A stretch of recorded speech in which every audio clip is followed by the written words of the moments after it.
Greetings and felicitations. Hip hip hurrah, tally ho. Hey, Cutie Pie. Hey, Puddin'. Let's talk about THX 1138. It was directed by George Lucas, produced by Lawrence Sturhan, screenplay by George Lucas and Walter Murch, story by George Lucas, based on a short film that George Lucas made while in college entitled Electronic Labyrinth, THX 1138 4EB, starring Robert Duvall, Donald Pleasence, Don Pedro Colony, Maggie McComey, and Ian Wolfe. Music by Lalo Schifrin, produced by the company American Zoetrope and distributed by Warner Brothers. The release date was March 11th, 1971. 86 minutes long. The budget was $777,000. The box office took in $2.4 million. So before we go into the actual feature film, we need to talk about the student film that George Lucas produced. It's pretty short. Yeah, when you were giving the title of the film, I thought the title's longer than the film. Yeah. We see early filmmaking of George Lucas, and it is more a dystopian future where there was mind control issues. It was a commentary on social issues. When we think of George Lucas, we don't think of him as a science fiction filmmaker of that sort. We think of him making adventure, like Star Wars and Indiana Jones. What did you think about this short? It was okay for what it was. You have to think this was made on a student budget. Mm-hmm. So it couldn't be one of those big adventure films. And I think it was well made for the story that it was trying to tell. Yes. You could tell late 60s, you got the impression that there was suppression of people's thoughts and feelings, and it ended up being, I had to get free, I had to escape. The feature film expanded on that so much more so. And we got some fantastic actors in here, especially Donald Pleasence, Robert Duvall. It's interesting that they were involved in this project early on, and this is George Lucas's first full-length feature film. For someone who was unknown, he was able to get these big-name actors. That's pretty amazing. So the studio must have had great confidence in him. It's funny because the film did receive mixed reviews. People couldn't figure it out. I'm going to say when I first saw this it's probably my late teens or early 20s, by the time I got to see it, I was expecting something that was much more related to Star Wars. This has nothing to do with Star Wars. I think Silent Running is more when you think Star Wars like this film. And George did say that was something that influenced him. This was very different. It begs the question, what if George didn't go the route of Star Wars? Was he going to make more science fiction films that question humanity's existence? It is an interesting thought because this movie is so different. The only thing that really connects this movie to Star Wars is George Lucas, not really as much of the story or the ideas. I think this was largely based on 1984. That's what this movie reminded me of. You get that feeling, yes. What's going to happen in society when our individuality is taken away? When we're going to be nothing more than a number? When we have to report in? When we are forced to take injections? When there's so many layers of issues that's what science fiction was about in the early 60s and 70s, was questioning mankind's future, humanity, and especially government interaction. This was a popular theme for the time. Well, it could be because this movie didn't make that much money that he decided to take a different tack with his other films. This is more Star Trek-ish than Star Wars-ish, because George is known for doing family-friendly things, whereas Star Trek would tackle issues of sexuality. And this actually brings up the thought of sexual intercourse and reproduction are prohibited. Yes, another science fiction concept. Very un-George Lucas-like in comparison to everything else that he's done. I think this is something he wanted to do as a concept, but then later realized that he wanted to make movies that were more fun, but still had some sci-fi fantasy background.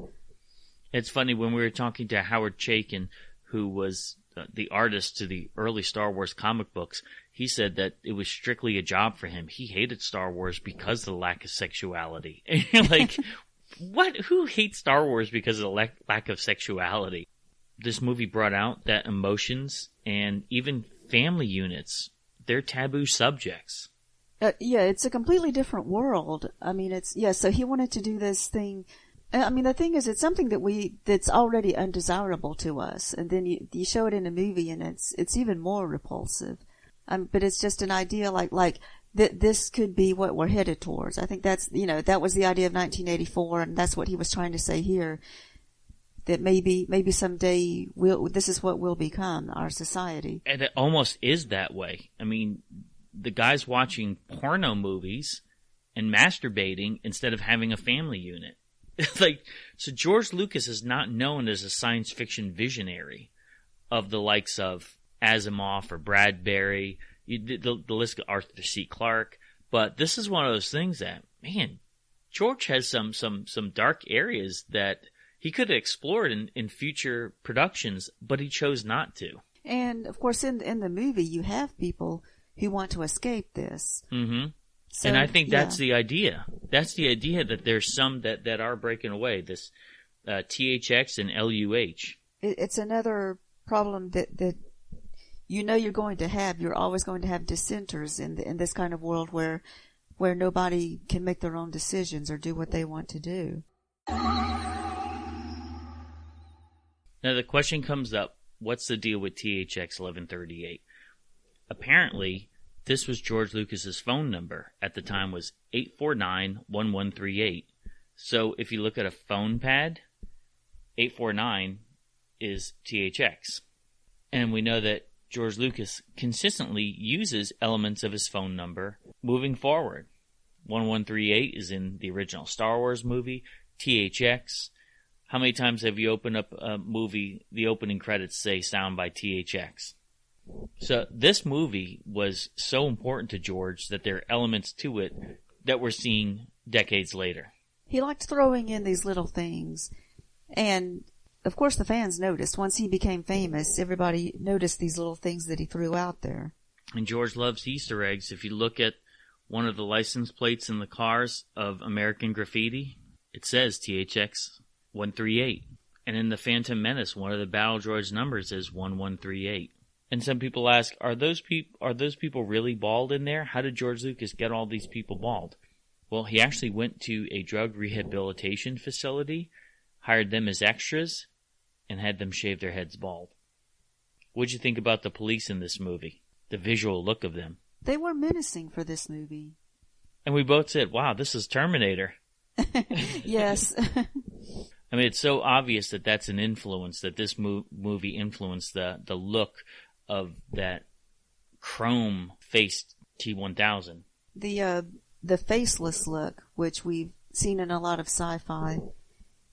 And that just makes it even scarier when you don't, like, it's people, or you think they look like people, but you don't even know if it's real people or not. And this is the first reference to a Wookiee on screen. Now, right after THX steals the police car, you can hear someone on the radio say, I ran over a Wookiee back there on the expressway. This was just a made-up word. And George liked it and applied it to the Star Wars universe. How crazy is that? Yeah, that's interesting. So there's actually going to be Wookiees in future Earth. And proving that George could have been not just a space adventure writer that he was mostly known for, but he really had some science fiction visionary attributes as well. Because when they were flipping channels on the television, there was a separate channel for violence, sex, comedy, and news. You got to figure in 1971, there was no such thing as that. I mean, they even made fun of it in one of those Ron Burgundy movies, like ESPN. Who would ever want an entire channel of sports all day? Like, now that's the norm. You have a channel for everything. But this was an element that was pure science fiction in 1971. In fact, George Lucas considers this movie to be one of his greatest achievements of his career. I mean, I can see that in a way, even though the movie was kind of long for me. It had some slow spots. You know, that is my only gripe about it, is if they shaved off 20 minutes to a half hour, I think it would have been better. Yes, but you said it was only like 83 minutes anyway. Yeah. It wasn't really a long movie. You got to figure yeah, good point. So he took a short film and expanded it. He might have padded some of it a little bit too much. So I agree with you on that. There was a novelization of this written by Ben Bova, and he was an established science fiction writer. Now, there was a scene that was cut in the movie of THX falling into a garbage compactor, and there was a mutated rodent that he was fighting. Since this was cut because the creature didn't look realistic, George loved the idea, and he applied this to the original Star Wars movie. So we do have a Star Wars connection, albeit it was not on screen. The trash compactor. That's pretty neat. Overall, what do you think about this movie? It was an interesting film to see one time, but it was interesting to watch, even though it had some slow parts. Yes, it had some strange elements to it. What I liken it to in some ways is The Man Who Fell to Earth, the David Bowie movie. It's a movie that if you just shaved off some of it, it would be a much better movie. Or maybe have it like on regular TV where you have the commercial breaks. Something like that. Yeah. I think there are elements to it that are fantastic. Super excited that George Lucas was able to produce something like this early on in his career, because that was the springboard allowing him to make some money for American Graffiti, which was huge. And because of that, he was able to make Star Wars. So it's fascinating to look at the early work of George Lucas and to see how truly creative he is. So I'm going to give this a thumbs up. Okay, yeah, thumbs up.